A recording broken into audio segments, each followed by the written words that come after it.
Most of the time, we treat eating as a biological chore. It's a quick pit stop to refuel between tasks, usually done while staring at a phone, answering an email, or watching the news. We tend to view our bodies as biological machines.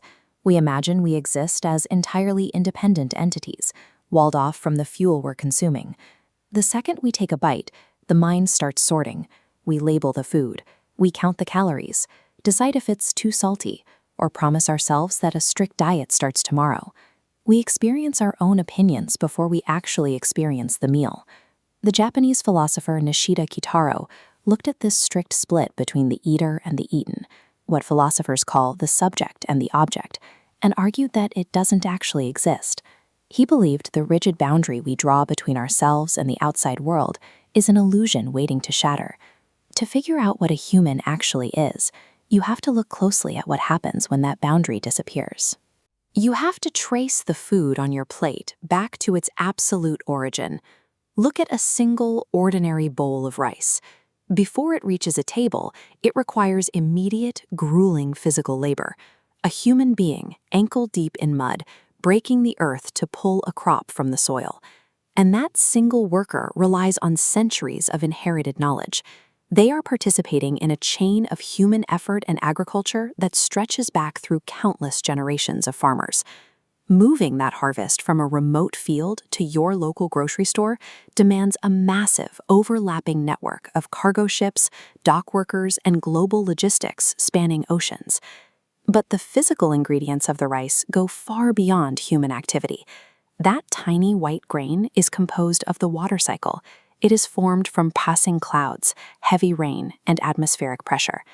Step back beyond the planet entirely, and the biological chain vanishes without the continuous chemical reactions on the blazing surface of the sun.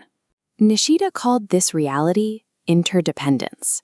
It is the understanding that no individual thing, whether it's a plant, a cargo ship, or a human being, exists in a vacuum.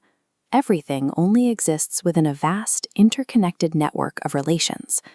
When you hold a simple bowl of rice, you are never eating alone. You are physically holding the entire history of the universe in your hands.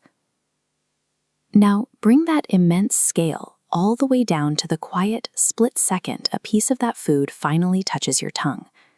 Nishida described this fleeting fraction of a second as pure experience.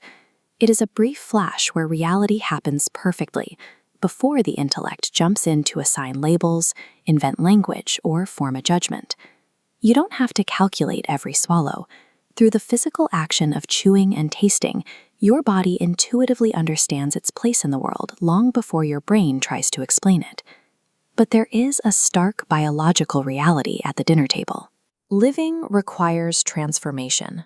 For you to gather energy, plant and animal matter must be destroyed, withered, and returned to the soil. The act of eating forces these massive opposites to sit together. Life and death, giving and receiving, the self and the outside world, they all merge into one continuous shared reality. The moment that food crosses the biological boundary of your lips, your body begins a process of deconstruction. These external cosmic ingredients, rain, soil, and sunlight, are broken down and integrated into your red blood cells. That same energy crosses the blood-brain barrier to power your synapses. The calories from the sun provide the electrical charge to process your thoughts.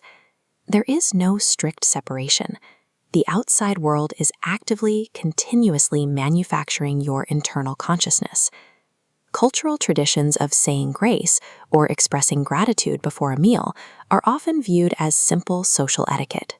In a philosophical sense, this practice is a recognition of ontology, the study of existence. Gratitude is a raw admission of our physical vulnerability. It is the realization that without the continuous influx of the sun, the soil, and the labor of others, the isolated self instantly disappears. Every meal serves as a demonstration. You are not a detached observer standing outside of reality, but an ongoing expression of the universe itself.